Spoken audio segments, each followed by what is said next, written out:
కాసేపట్లో తెలంగాణ కేబినెట్ విస్తరణ జరగనుంది. కొత్తగా ముగ్గురికి చోటు దక్కింది. మధ్యాహ్నం 12:19 ప్రమాణ స్వీకార కార్యక్రమం జరగనుంది. ఇక ఈ అంశానికి సంబంధించి మరింత అప్డేట్స్ మా ప్రతినిధి రాజు అందిస్తారు. రాజు,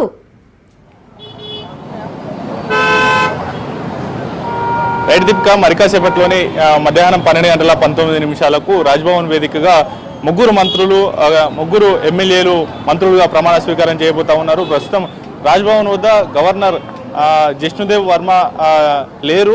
కొద్దిసేపటి క్రితమే బండారు దత్తాత్రేయ తన ఆత్మకథ పుస్తకాన్ని ఆవిష్కరించేందుకు వెళ్ళినటువంటి పరిస్థితి అయితే ఉంది. అయితే ఇప్పటికిప్పుడే కొద్దిసేపటి క్రితమే ముగ్గురు ఎమ్మెల్యేల్లో 2 ఎమ్మెల్యేలు రాజ్భవన్కు చేరుకున్నటువంటి పరిస్థితి అయితే ఉంది.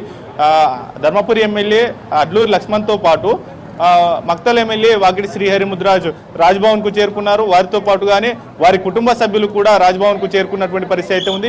వారితో పాటుగా ఆ నియోజకవర్గంలో ఉన్నటువంటి ముఖ్య నేతలు కూడా రాజ్భవన్కు చేరుకున్నారు. ముగ్గురు ఎమ్మెల్యేలు మొదటిసారి గెలిచినటువంటి ఎమ్మెల్యేలే.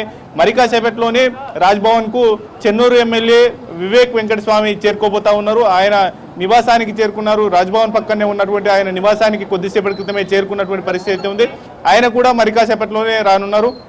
12:19 ఈ యొక్క ప్రమాణ స్వీకార వేడుక ఘనంగా జరగబోతా ఉంది. ముగ్గురు ఎస్సీ సామాజిక వర్గం నుంచి, మాల సామాజిక వర్గం నుంచి, ఎస్సీలోని మాల సామాజిక వర్గం నుంచి వివేక్ వెంకటస్వామి మంత్రివర్గంలో చేరుతుండగా, ఆ ఎస్సీ సామాజిక వర్గం, మాదిగ సామాజిక వర్గం నుంచి ధర్మపురి ఎమ్మెల్యే అడ్లూరి లక్ష్మణ్ మంత్రివర్గంలో చేరుతున్నారు. బీసీ సామాజిక వర్గం నుంచి ముద్రాజ్ కోటాలో అటు మంత్రివర్గంలోకి వాకిటి శ్రీహరి ముద్రాజ్ చేరుతున్నటువంటి పరిస్థితి అయితే ఉంది. 2 ఎమ్మెల్యేలు ధర్మపురి ఎమ్మెల్యే అడ్లూరి లక్ష్మణ్తో పాటు మక్తల్ ఎమ్మెల్యే శ్రీహరి ముద్రాజ్ కూడా రాజ్భవన్కు చేరుకున్నారు. మరికాసేపట్లోనే ఈ యొక్క ప్రమాణ స్వీకారం జరగబోతా ఉంది.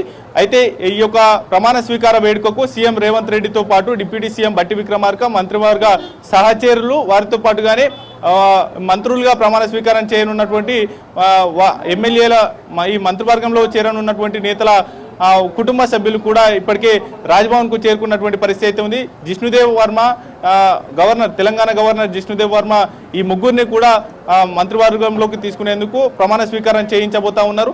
ఓవరాల్గా ఈ యొక్క అనేక సామాజిక సమీకరణాలు, అనేక కసరత్తుల తర్వాత ఏఐసిసి కీలక నిర్ణయం తీసుకుంది.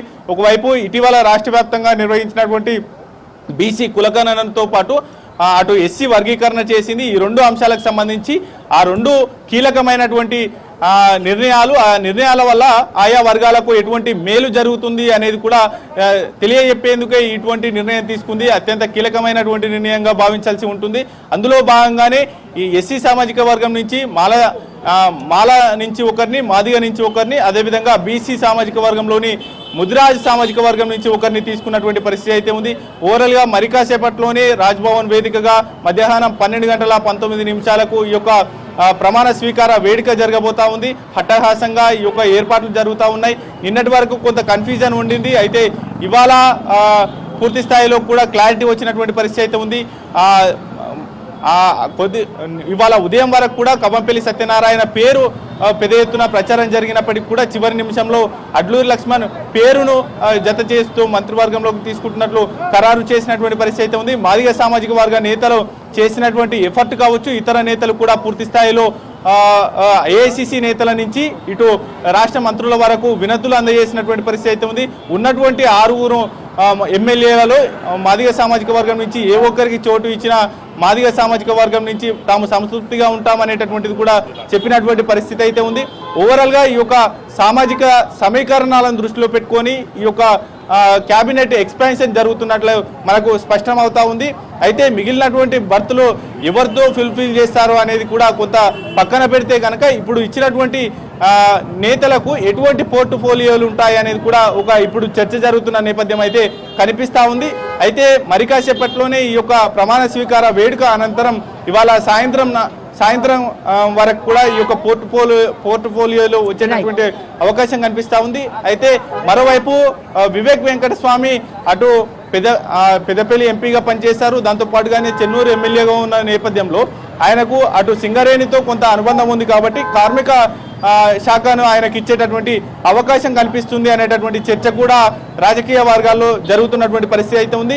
పూర్తి స్థాయిలో కూడా మిగతా ఇద్దరు నేతలకు కూడా ఎటువంటి అవకాశం ఇస్తారో అనేది కూడా చూడాల్సినటువంటి పరిస్థితి అయితే ఉంది. పెద్ద ఎత్తున గాంధీ ఇటు రాజ్భవన్ వద్ద భారీగా అభిమానులు, కాంగ్రెస్ పార్టీ శ్రేణులు, అదేవిధంగా ఈ ముగ్గురు కేబినెట్లకు వస్తున్నటువంటి ముగ్గురు నేతలకు సంబంధించినటువంటి అభిమానులు, ఆయా నియోజకవర్గాలకు చెందినటువంటి కీలక నేతలు కూడా రాజ్భవన్ కు వస్తున్నటువంటి పరిస్థితి అయితే ఉంది.